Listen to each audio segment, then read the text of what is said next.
Hello, everybody, and welcome to the Steelers Sanctuary podcast. I'm your host, Dave Romero from SteelersSanctuary.com, and today Ron Whitlock is with us. Ron, how's it going? It's going well. How's everything there? Very good. It's been a while since we've had a chance to podcast together. Yeah. I thought today we'd go over a little bit of the training camp battles the Steelers are going to have with it's about a month before the Steelers actually start their first training camp. I think it's July 27th. Before we get into that, though, I read something on Twitter today about Patterson maybe from the Falcons becoming available. I don't know about you, but I think that would be a perfect fit for this team. A running back / wide receiver / return guy with breakaway speed. Cordero Patterson, I should say. What do you think about him? I wanted him, I think it was 2 years ago. I was beating the drum for him.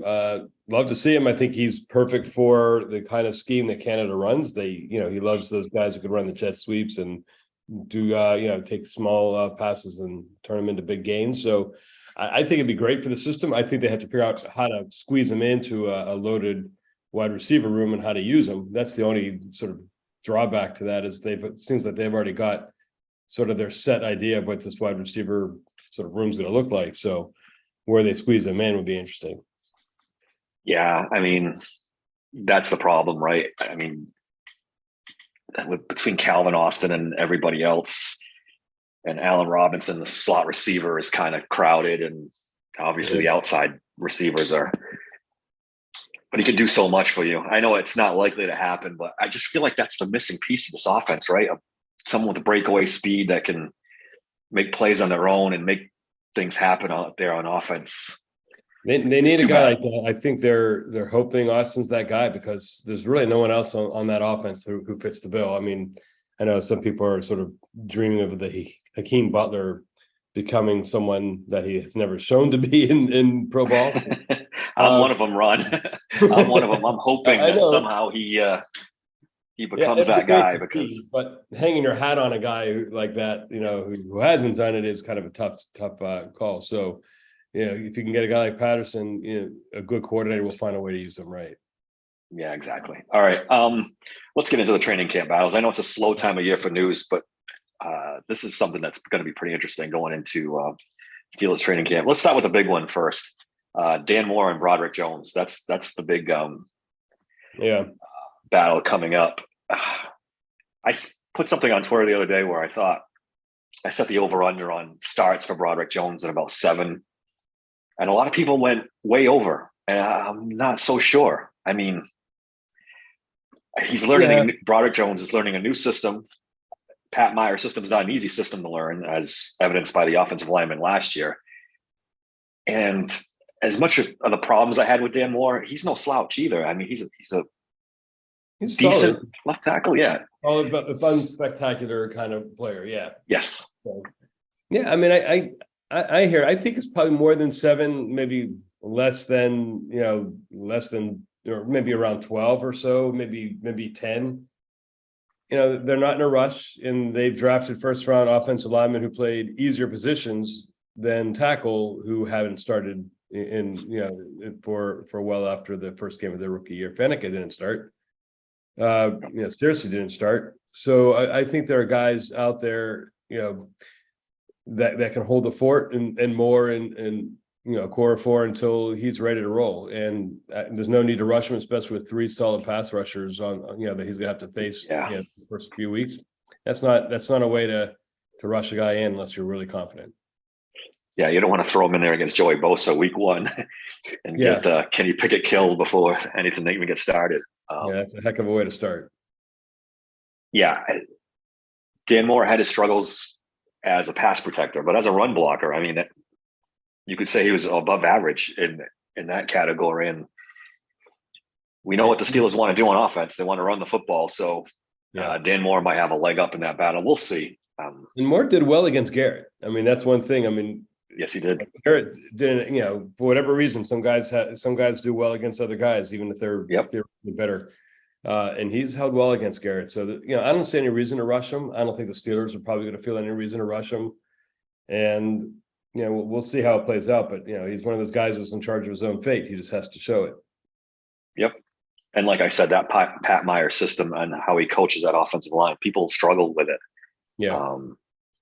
I think the whole entire offensive line struggled with it a little bit until they got going. The second half of the season was obviously much better for them. I think they were all trying to figure out their way, in the Pat Meyer system. It's very different. I mean, I spoke to some of the guys and they said normally when you pass protect, as an example, and that you step back and you let the defender come to you and you block accordingly. And Myers was more aggressive, and he was just, no, you go into the guy and you don't let him make a move on you first. And that caught some offensive linemen off guard. I think things like that caught offensive linemen off guard because it was very counterintuitive to what they've grown up doing. So, whether it works or not, it seems like it has some success there. I'm not sure. I'm not a coach. I can't speak for the philosophy, the whether it's the right one or not. But it is, to your point, different, and probably it takes a little while to get used to. So it's interesting too because both tackles seemed to struggle all year last year, right? In pass protection, they both kind of had a rough season. So it will be interesting to see in year two if they're better or if it's him or the system. We'll see. Number 2 on my list is Joey Porter Jr. versus Levi Wallace. This is going to be interesting, right? He's a very highly touted corner. You want to get him on the field. Can Levi Wallace hold him off? And for how long? It is. It's another one of those where, in a lot of these battles, it's not it's just when, right? It's not like if, but when. Yeah, exactly. And I think this is another one of those, obviously. And I think that, maybe not week 1, or maybe he rotates in a lot, but I don't think there's a need to rush him. He, I spoke to Adamski the other day, and according to Adamski, this is a kid who doesn't get overwhelmed by the circumstances. He's grown up around this stuff his whole life. So, this is not new for him in a way, that being Porter. So I think that, if there's a rookie that could step in right away and take over, I think he could be that guy. And then when, they go into the nickel and whatever, and they put Peterson into the slot, or wherever they put him, then they could bring Wallace back out there. You can't, I saw a lot of people saying, oh, let's trade Wallace. We don't need him anymore. Yeah, I know. Then what? You've got 2 rookies, and the guy to watch out for is Barku, by the way. And, but you've got a lot of guys with little experience outside of Peterson, who's got all the experience. Yeah. You can't run with it that way. I don't think that's the way the Steelers would operate. I think they want a guy with experience to be in that, at least in that mix. But to your point, I think I do see Porter taking over really early, just because Wallace, I don't think, was that exceptional. And I think that Porter is not a guy to get sort of overwhelmed by the circumstance. Yeah, you don't want to have too thin a corner group. This is the first time that I can remember where they're actually deep at corner.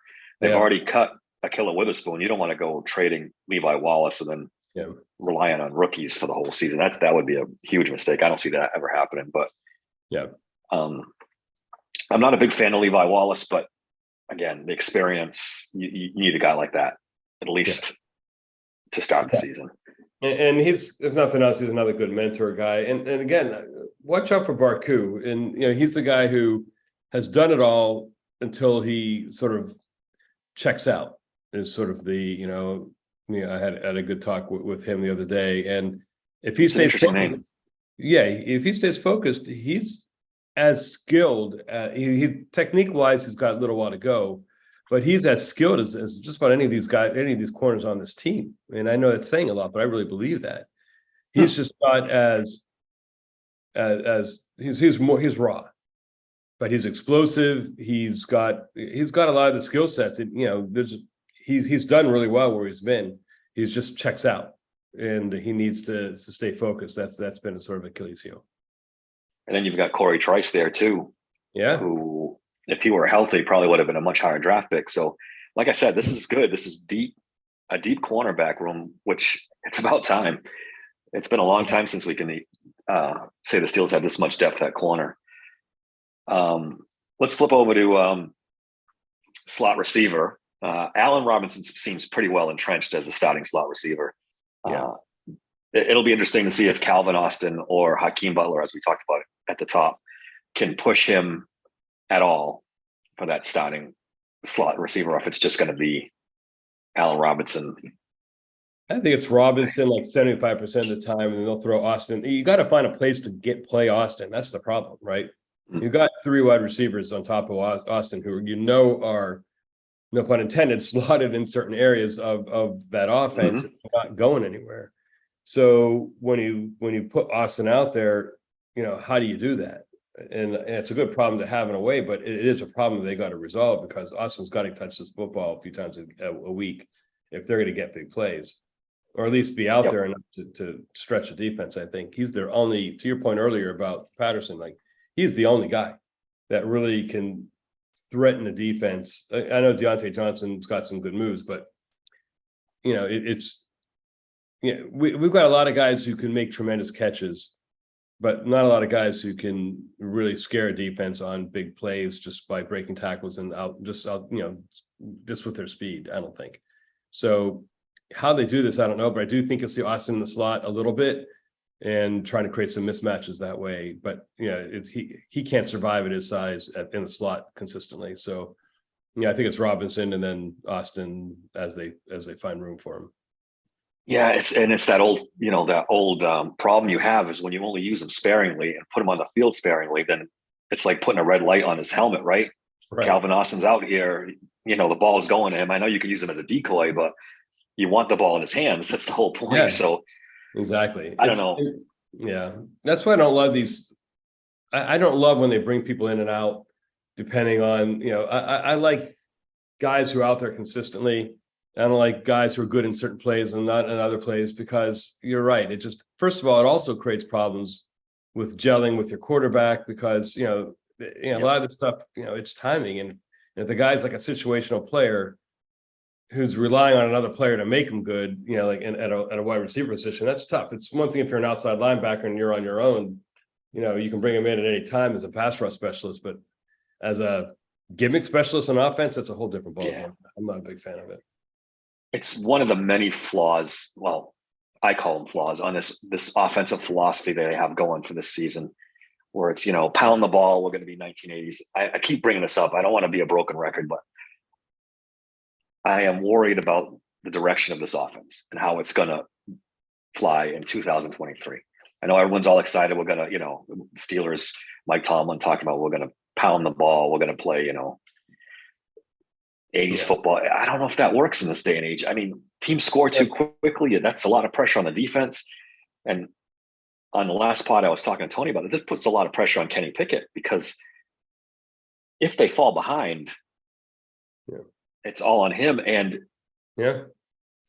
he literally has to be close to perfect every game.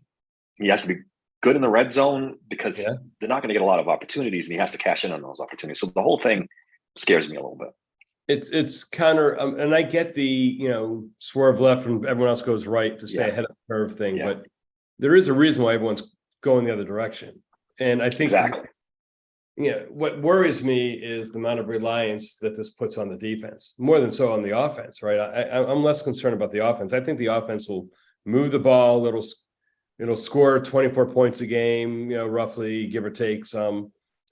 But it's asking the defense to do what I posted this on Twitter. Can a really good defense stop a really good offense consistently? And I'm not sure the answer is yes anymore. No, I don't think it is. And if that's the case, then I don't care how good your defense is. When an offense comes out and have a really good quarterback and have a really good offense, you're asking your defense to do what most people have accepted defenses really can't do consistently. And that's the mindset of a defensive coach, keep the game close, defense close out games.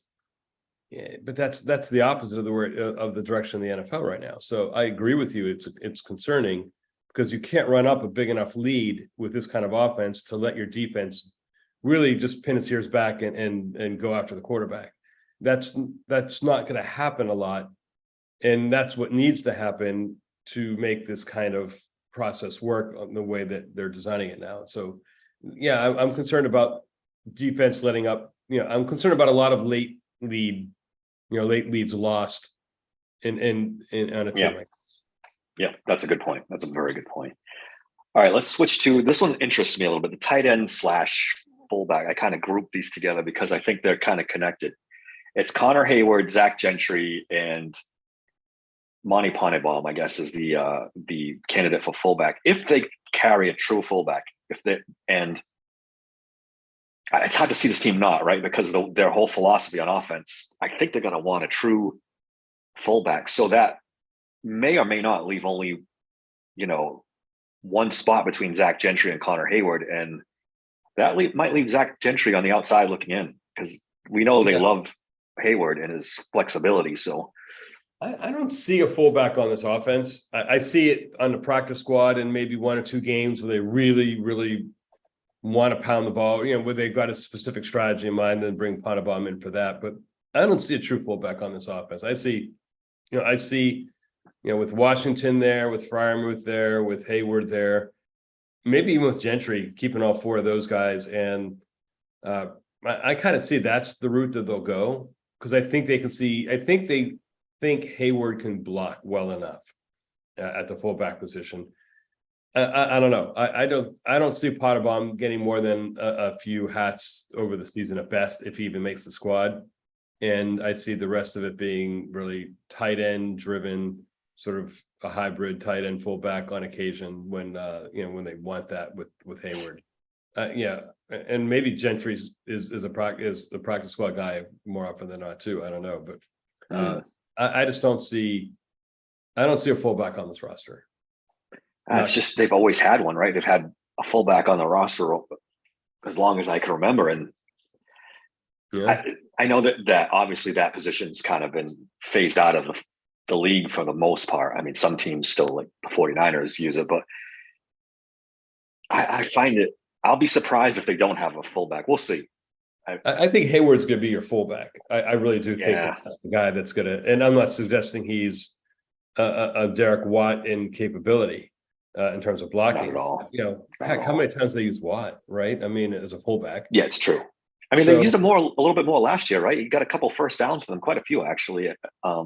He started to finally carve out a role at the end there. Yeah, I don't see it, but we'll see. Yeah, I mean, Zach Gentry needs to have a good training camp because there's a lot of competition now with Washington here. It's going to be. That's an interesting position to keep an eye on for sure. Yeah, I mean, you got Washington Freiermuth, and so the battle is really between Gentry and Hayward is a better version of Gentry, and I think they feel like Hayward is a good enough athlete. I mean, they've spoken about it, of being able to make him a hybrid kind of guy. For the frequency in which you use a fullback on this team, I just can't imagine them securing a roster spot for a fullback with any consistency. Again, maybe you bring them up, you have a Potterbaum on your practice squad. That seems almost a foregone conclusion, if not on the roster. And you bring them up for certain games if you feel like, you got some kind of advantage there. But other than that, I think it's just going to be Hayward, in my opinion anyway. All right. Next on the list is starting nose tackle. You got Keanu Benton, draft pick. You got Braden Fehoko and Montravius Adams, who I think at this point is a long shot to even make this roster. But he does play that nose tackle position, and they only have a few. Yeah. So you got to at least throw him in the mix and see if he can have a good training camp. He was your starter last year, but now with Fehoko, I think Fehoko might be your starter. I think so too.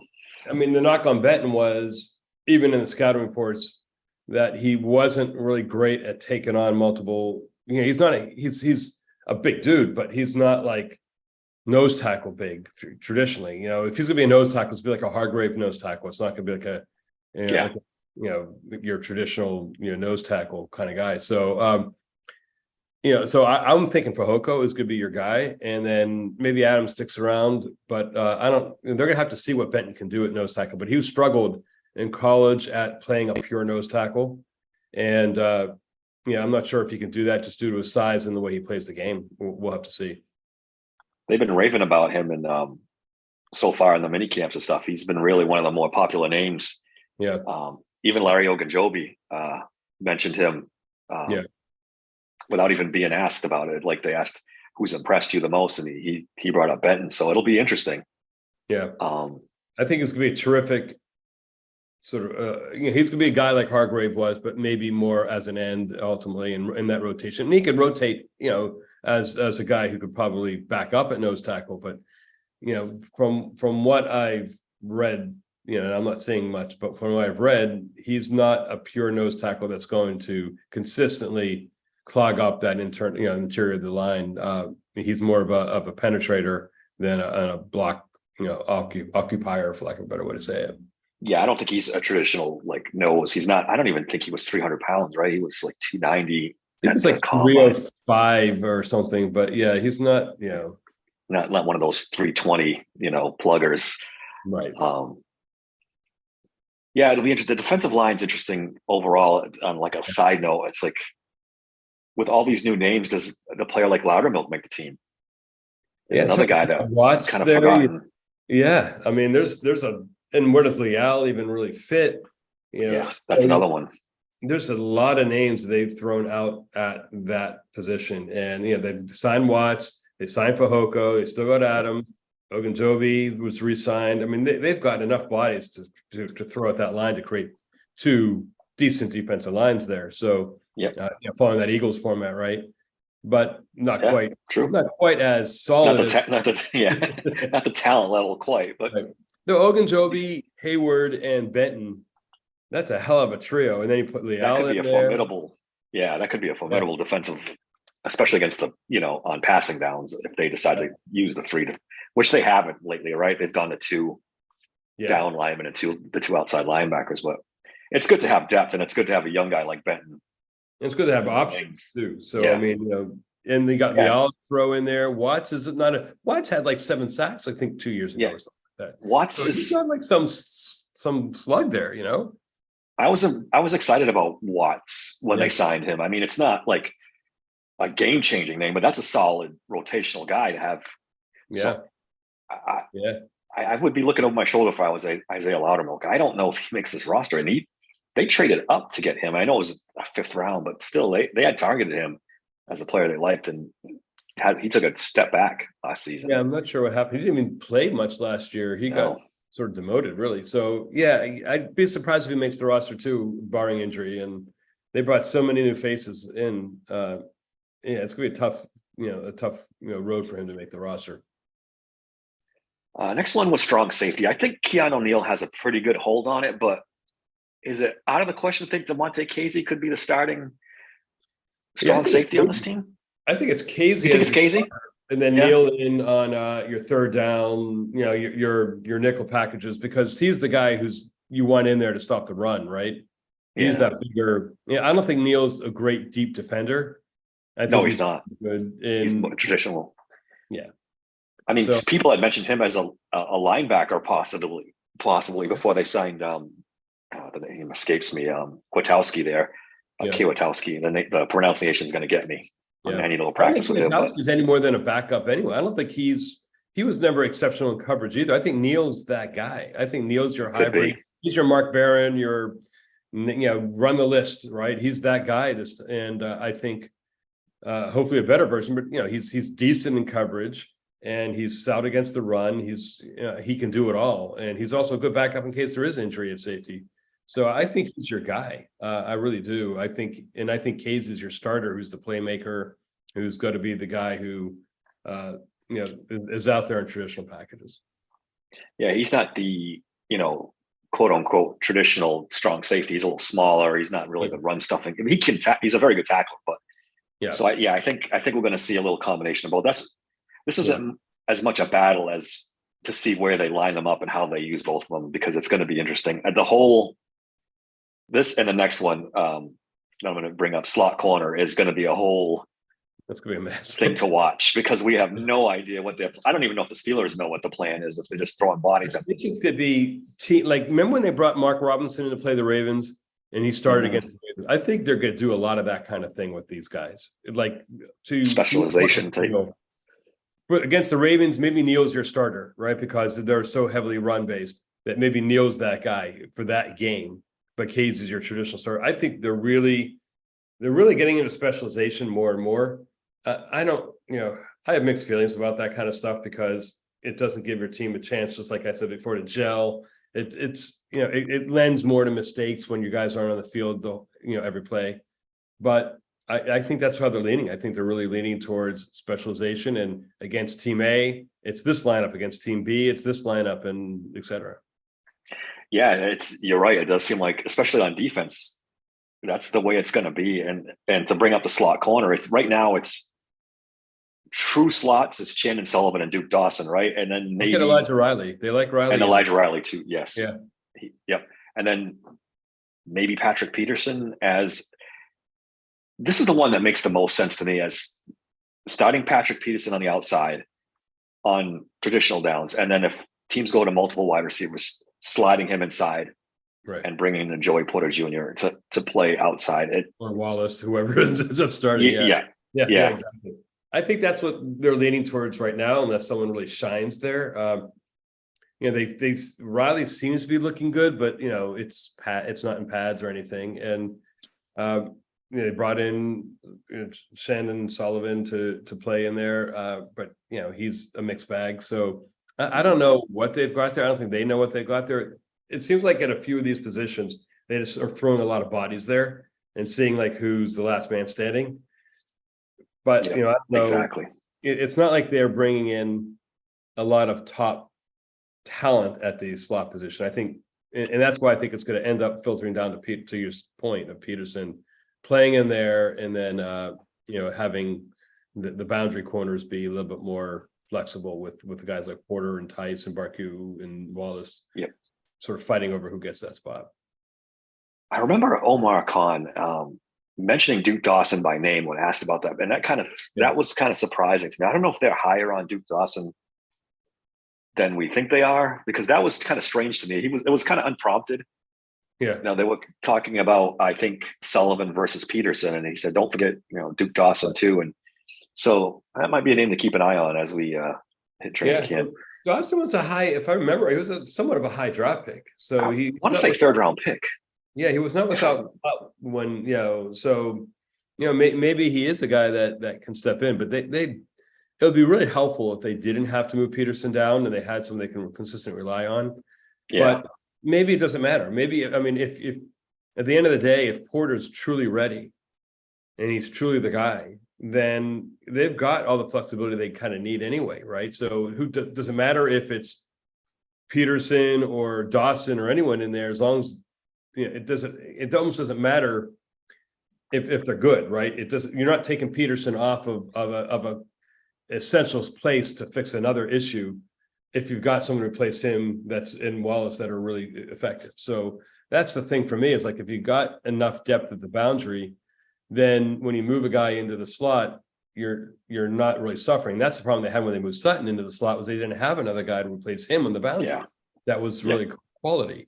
I think they fixed that. So if Peterson's your new Sutton, they had Pierre, I think, last time. That's that. Yep. So they've got a huge step up from that scenario. If Peterson moves into the slot, now you've got a guy like Wallace or Porter or maybe Tice or Barku.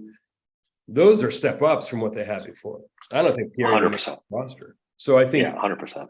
I think in that sense, they are better off by a good margin than they were last year. However it shakes out. Yeah, before the draft, I didn't think so, but now that they've added those two guys, plus they've added Barku recently, right? That was more of a more recent signing, and then I think they're much better off. It was a little debate in my head before that, but now looking at it, it's the secondary is much better off now than it was last year. I mean, when you're talking about James Pierre as the main backup corner for most of the season, or a beat up Witherspoon compared to what they have now, that's a big upgrade. Yeah. Couple more here. I saw you tweeted this today, and I 100% agree.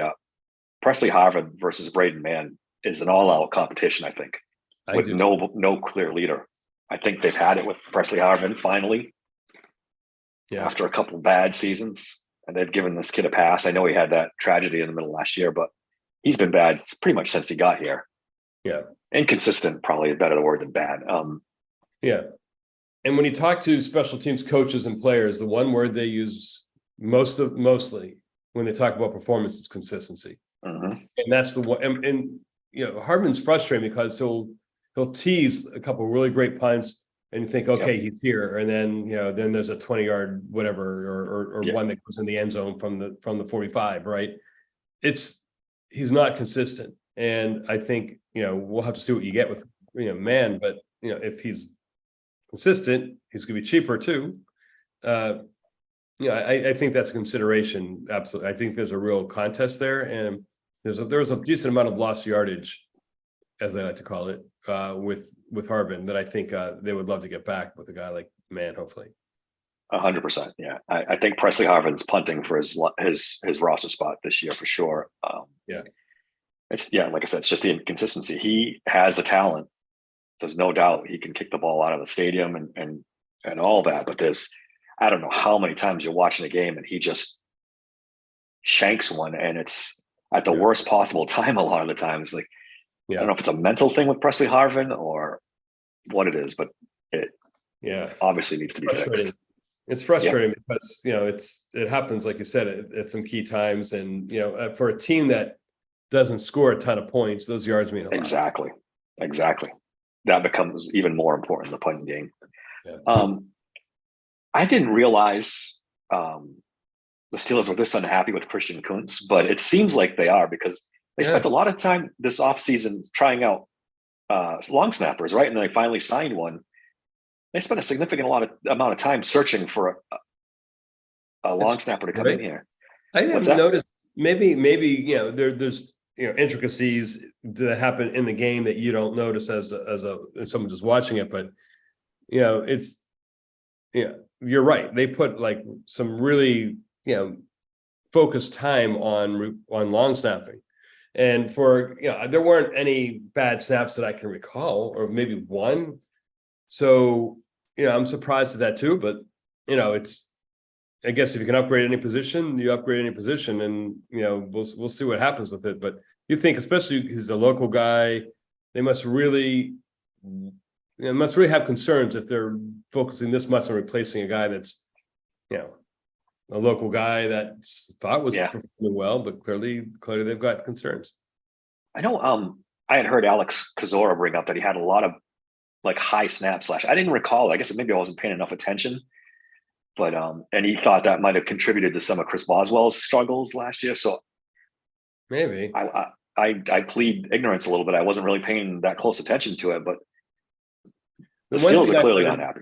Was that he's an undersized player in general, and so he doesn't offer anything else but that. Not that many long snappers really do. Yeah, but I it's think become so specialized. Yeah, but I think I think the concern might have been his size as well. But maybe Alex is right. I don't know enough about that. Yeah, I didn't pay enough attention. I have one last one. It's the kick returner, a punt/punt return situation. Jordan Byrd, Gunnar Olszewski, Calvin Austin.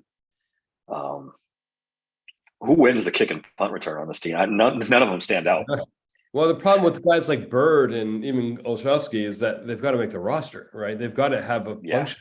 And and Bird's kickoffs, you look at his numbers in college, his reputation exceeds his performance, right?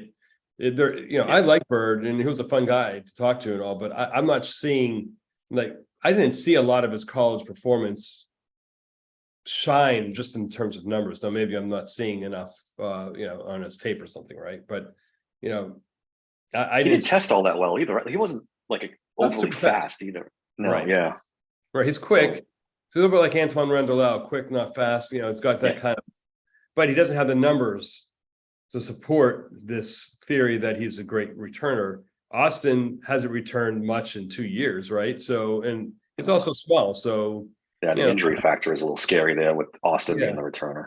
Yeah, especially if you're relying on him. Now, that's someplace where maybe you get a guy like Butler. That's a place where Hakeem Butler can really secure a spot on this roster. Yeah. He's got the speed. He's got the size. I can see him really performing well. I don't know how well he's done that historically, but I could see him doing well there. But other than that, they don't really have but this is the problem they have really consistently throughout the roster, at least offensively, is they don't have playmakers. Mm-hmm. And that really rolls right down to the kick return unit too. Now, again, Butler, maybe he's that guy and he secures that fifth wide receiver spot and returns kicks. I could see that. But he's gonna, someone's got to step in there. Yeah, that's been a concern for mine from the start. Unless McFarland, if he's your third running back, maybe they throw him back out there. I don't know. Again, he's got to make the roster too, right? He's another one on the. Maybe that's another contested roster spot, by the way, is that third running back, right? Third running back, which I yeah just thought of as you brought up McFarland. Yeah, that the third running back's going to be interesting as well. Yeah. We got Graham, McFarland, Jason Huntley, who's can do a little bit of everything. We'll see. I don't know, who else they've got back there. I was surprised when they cut Master Teague, but not. I think we all kind of there's been some strange cuts. Like, well, the thing with Teague is he's not any different than a lot of what they've got. Yeah, and I think that's the thing. Some of these cuts, I feel like almost like mercy cuts. Like, let him find a spot on the team that really needs a guy like that, because he's not, he's not going to make this roster. He just can't, not unless someone gets hurt, because he's basically Warren and Najee Harris, but a little slower and a little less athletic. So I feel like, let him find a spot somewhere where he can really excel, and where they need a guy like that, because the Steelers don't. They've got enough big dudes. Yep, for sure. We don't need another plodding running back. Plotting anything, tight end, wide receiver, run it on this offense. They've got that covered. It's funny. The kick return thing is, it seems like every year the Steelers, this is nothing new. They kind of punt on, excuse the pun, but they punt on the kick returner, punt returner, and just kind of let it sort out and take the best of a bad bunch is the best analogy I can give. They don't really focus on what. I mean, there were a couple of years when they had really good guys. I mean, they had Sims wasn't bad. No, Sims actually ended up being pretty good. Guys like Stephon Logan, I mean, years ago, mind you, but I love Logan, but they don't put, for as much emphasis, what's weird is they put a ton of emphasis on special teams when it comes to the defensive side of coverage on special teams, right? They've got like how many specialists for coverage? They got Killebrew, they've got there's a ton. But none on the flip side of the return side. So that's what's really strange to me. I agree with you, is like, why is that not something that is more emphasized, especially in the punting game, right? Where maybe they put Deontay back there now, right? Maybe they start giving him a little bit more reps in the punting game, because you're a little deeper receiver and you can maybe risk an injury a little bit more. Yeah. I hate putting starting receivers as punt returners, but you're absolutely right. I mean, he might be the only guy. I mean, I don't know. What do you feel about? I think Gunner's cooked. I don't think for whatever reason, he just, fell off the face of the earth as far as a returner. He was an all-pro. Yeah. Kick returner at one point, and just gave the Steelers nothing. Fumbled more than anything else. He couldn't even, It was odd, because you wouldn't have caught. Yeah, he does that once in New England, he's done. So it's really odd that he struggled that much in Pittsburgh, especially considering he's not. He was not a big school guy. He's not like a guy who does anything else. Really, he caught like two passes his whole career in New England prior to Pittsburgh or something. So he's not like this guy that shined everywhere else that you could afford to struggle a little bit elsewhere. So it's really weird. But I think if I were to call it today, I would say it's McFarland on kickoff returns, or Butler if he shines a little bit, and God knows who on punt returns. It's going to be Austin more than likely, right? I think you have to leave. I don't know. He wasn't good at punt returns in college. No, he had some kickoff returns and touchdowns, but he didn't excel on punt returns in college at all. So that's like, I guess you're left hoping. Well, McFarland didn't do punt returns either. He did only kick returns. No. So it's Gunner. We're back to Gunner. Olszewski. I mean, and then is he your six wide? They go six wide receivers here, because they would almost have to, right? Yeah. And this goes back again to I don't know if you saw the Colin Cowherd theory about defensive coaches, and I don't agree with Colin Cowherd very often, but I think he may be onto something. Mike Tomlin definitely views football players through a defensive coach's lens. Right. And I don't think, playmakers are high on his list of wants. he I wants. really don't. I think he wants to be physical. He wants to show how, there's this idea that drives me insane, that the Steelers will want it more. They will themselves to victory. And it's like these other players don't want it more. And I know it goes all the way into the scouting process where they want people who love football, who live and breathe football. They don't want guys who like football, but they got other interests. They want people who believe that football is their greatest passion. And I get that. But I think they place such a high emphasis on that when they get to the NFL level and they build these teams, they think these teams are going to literally want it more. If they build the right team, they're going to play harder, they're going to be more physical. And great, you can play more physical, but it doesn't mean you want it more. And I think he's got this notion that if they just want it more, that they will just will themselves to victory. And as long as they don't make mistakes, they'll win, to your point of the defensive mindset. And it's really frustrating because that's not the NFL today. And I know they want to buck the trend of what the NFL is today, but it is still what it is. It is what it is, exactly. It's that for a reason. The rules of the game now and everything else. It's like that Killer Bee era really tainted his view of extreme talent over players that want to play football, like the Le'Veon Bells and Martavis Bryant's of the world, and he just got fed up with that. Well, there are a lot of turnovers, and that's something that you have to look at Ben and say, that's one area where he struggled. There are often in some of those games he had a lot of turnovers, and I think he'd rather score 24 points and have 0 turnovers than score 35 points and have 2. I mean, that big loss to the Jaguars, though. I mean, look, in all these playoff games, the offense hurt them, but the defense hurt them too. Even in the loss against Cleveland in the playoffs, absolutely, the offense was terrible at times, but the defense didn't stop anything. And the offense came back and could have won that game, but the defense left more scores. We talked about it. They gave up 50 points to the Jacksonville Jaguars, a team that had no offense. They had the running game and a terrible quarterback. And I know they gave up an defensive touchdown, but still they gave up 40 some odd points to a bad offensive football team. Yeah, it's so this whole reliance on the defense hasn't, even against Arizona when they won the Super Bowl, the defense didn't shut them out, right? I mean, no, that was a close, back and forth game till the end. Yeah, it's to think you can win in 2023 with a strong running game and defense. I think it's just a flawed theory. I think the margins are so tight. You really can't make mistakes.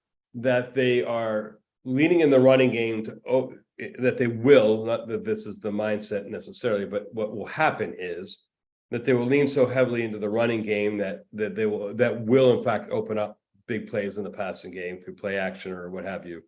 That's the hope, right? Because if that doesn't happen, they won't win enough. They won't beat enough teams to really be a strong playoff contender. That's, to me, the whole season comes down to can they make enough big plays to really create separation between teams and games?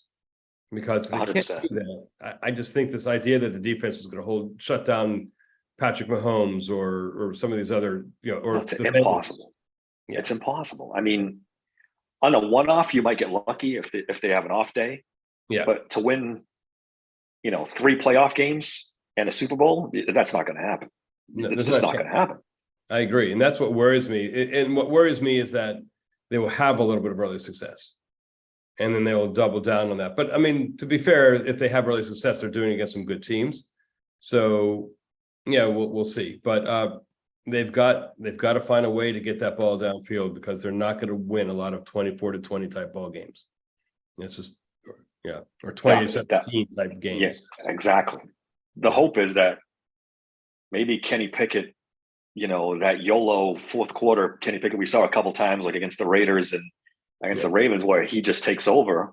And that, again, that's putting a lot of pressure on Kenny Pickett to scramble around. And I think the weapons are there. My concern is, and this is something I posted a while ago, Kenny Pickett has to be to Tomlin or Matt Canada or both what Bradshaw was to Noel. like Noah would say, do it this way, do it this way. And Bradshaw would say, you know what, I'm going to do it this way. And they fought incessantly because of it, but they needed that yin and yang, because Noah would pull them a little bit too far to the right. Bradshaw would maybe pull a little bit on his own too far to the left, but then together they had a good middle ground where they open up the offense enough because Bradshaw would push. And I think Pickett has to be that guy to Tomlin in Canada, where he's got to say when he's in that huddle or when he's on the sidelines, I'm going to do my thing too. Right. And I know you want to pound the rock, and that's great.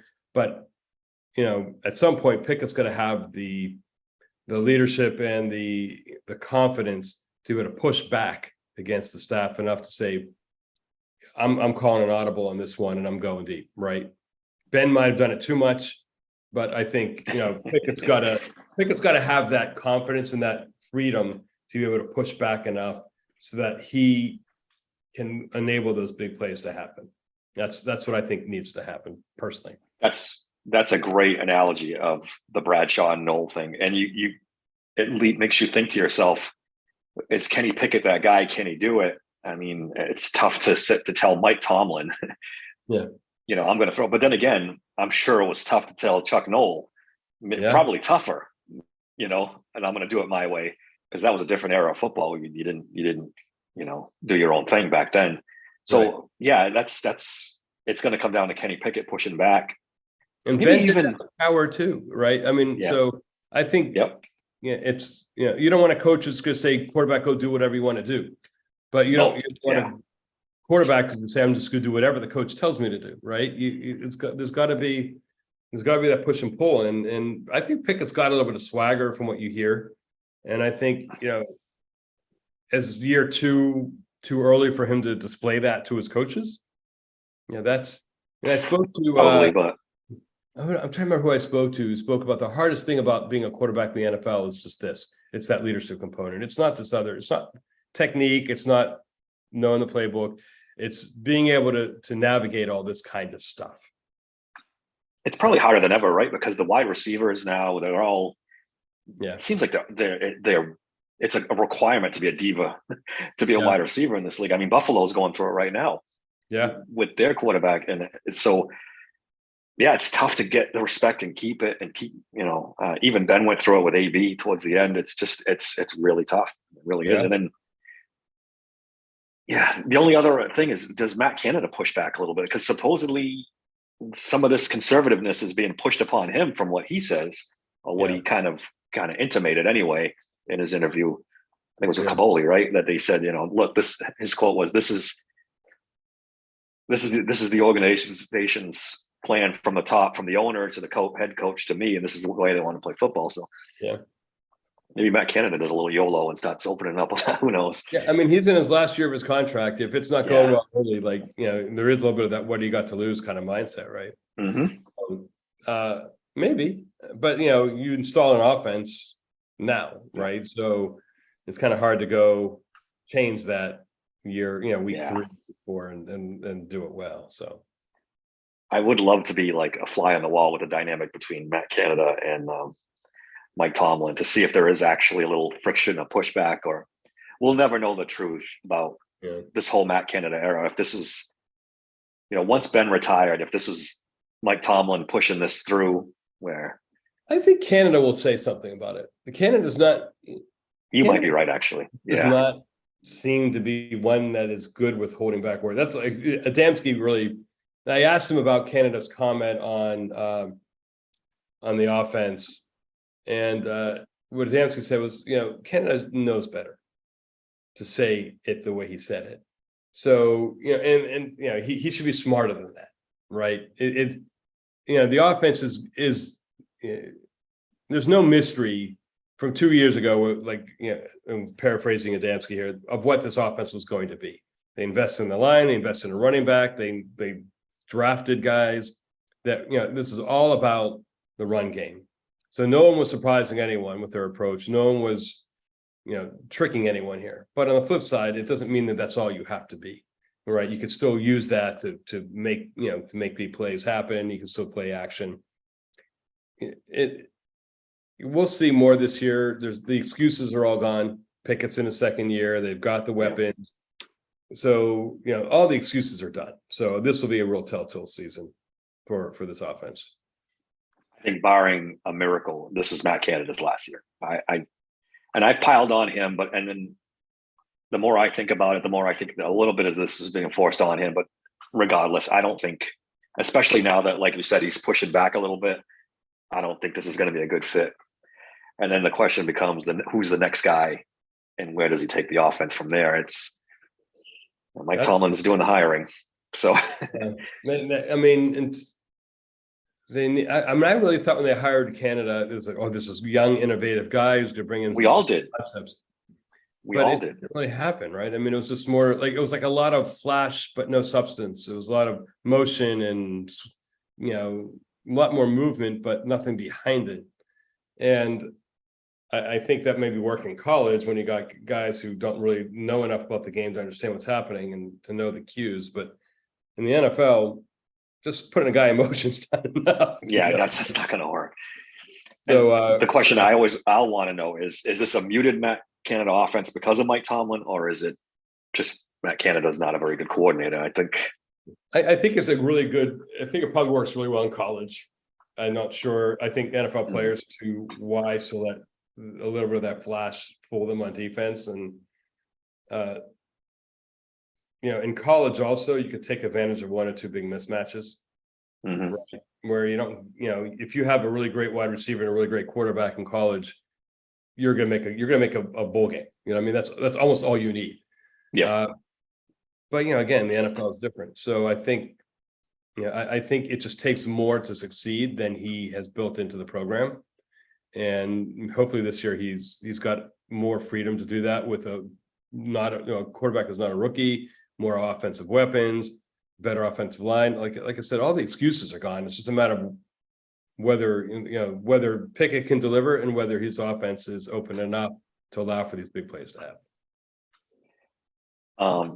This has been a great conversation. Did I miss any on the top of your head? Any other training camp battles that you think? I was thinking about inside linebacker. There's not really a battle there. It's just a concern over health, right? It's more a battle of who backs up Holcomb and Roberts should there be an injury. I'm not sure. There's a lot there because Kwiatkowski is probably the guy now. Robinson is probably behind him, and so they made it very clear Robinson's not ready this year. So, Austin made that very clear. Yeah, I think it's the biggest weakness on the team, inside linebacker. I don't think I'm not convinced this is a better group than we had last year, and last year's group wasn't very good to begin with.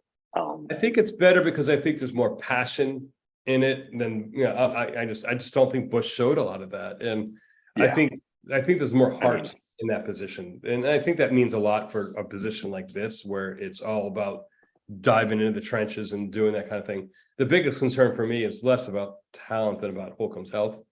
He still is not 100%, and so that to me is the biggest concern. How much can he get better and start in 8 weeks, right? Yeah, I think he's being forced into a role that I don't know if he's totally suited for either. I don't know if he's that all-around coverage linebacker that he's going to have to be. Obviously, he's a better athlete than maybe, I don't know. Is he a better athlete than Miles Jack? Maybe more healthy. Not even that. As I talk my way through this, because he's got injuries. Jack had injuries. Yeah, I don't know. Holcomb's good. He's maybe the biggest mystery on the team. Just in terms of health, right? He's got to stay healthy. He's got to get healthy, or else, but I mean, it's not like they're addressing the position with a lot of concern, right? Like bringing Kwiatkowski in is not exactly hitting a panic button here. No. So they must feel okay with it, and I know, like, in talking to the guys, and hearing from, seeing all the reports that, Holcomb is walking hand in hand with all the guys and all the linebackers. So he gets the system. He's actually on the field walking through it, but he's not 100%, and you can't substitute for that. So I don't know. And Kwiatkowski, by the way, is not exactly a guy who stays healthy either. Yeah. That's So another. yeah, What if Holcomb goes down or isn't ready? Who plays that position? they might That's not when be you done start yet. I was really hoping they'd bring in. I'm trying to remember who they're looking at, and they brought Edmonton and signed the linebacker. from the Jaguars, whose name escapes me too. But yeah, Yeah, yeah. I was hoping they bring someone in that they you could. still might. I I think mean, they're gonna wait and see. And keep in mind they did bring these guys in, and what often happens with these free agency things is, you know, a name starts to heat up a little bit as someone gets hurt or they get closer to camp mhm. and fill that last spot or whatever. And then the bidding starts to happen for the player, right? So the Steelers right now might have an interest in one of those guys, but don't feel an urgency to sign them because they want to see if Holcomb can get healthy first. But if there's a bidding war and it forces their hand, they may then jump into the fray. Or if Yeah, Holcomb shows like, what, I'm going to be good, then they didn't have to go sign that guy, and that frees them up for someone else, right? So I think it's a little bit of a wait and see game for them, knowing that they've got a couple options still on the table in free agency if they need to go that route. We'll I see. think it may be tough too because some of these guys that we've talked about may not want to be a backup, even at this late stage. They might be waiting for a starting role, Yeah. and that might be why they're not sticking Yeah. around to sign a contract. Because if Holcomb's healthy, and obviously Roberts is, then they're the starters. And Yeah. you didn't sign Holcomb to that contract to then go out and get somebody else and make him a backup. It's not going to happen. So yeah, inside linebacker is something that we'll have to keep an eye on. Yeah. Right up until the Unless they season decide starts. like Neil can be an inside linebacker. I mean, what Yeah, happens if they just do that, right? They make Neil an inside linebacker. He's a 3-down linebacker. yeah, I and they mean, have enough yeah. of like Mark Robinson can fill in as the run stopping linebacker, or even Kwiatkowski, but Yeah. and then Neil can be more the coverage guy if they needed it in an emergency. Yeah, I guess that's the way it goes until they add another name. Yeah. And Kwiatkowski isn't like, as a backup, he's a suitable backup, right? He's not Yeah. horrible. He's just, but to your point, he's no upgrade. Yeah, not at all. But he will on this roster he is from what they had before because they literally had Better version nothing. of Spillane. Yeah, But you could Spillane see was the starter. That was the scare. how crazy is that? Yeah. How crazy is Yeah. that? So I'm trying to think if there's any other roster spot that like left guard. I think we all know what's going to play out there and how that's going to work. Oh yeah, There could be some shuffling around on that offensive line, but I can't imagine it really happening. So do they trade Dotson before the season? I'd prefer they keep him. I'd rather have the depth. I know it's going to be hard to re-sign him, and they might not get anything for him once the season's over. But I'd rather them keep him anyway. I'd keep him. I mean, guys get hurt. I'd keep him. And yeah, I mean, what's his trade value really going to be? He's a backup guard, and he wasn't like an all-pro. I mean, yeah, you're looking at a 5th round pick, probably at best, right? Maybe. I mean, there's still free agent linemen out there that people can sign that probably know not much of a step down, if at all, from him. So, I think you get 6th or 7th for him.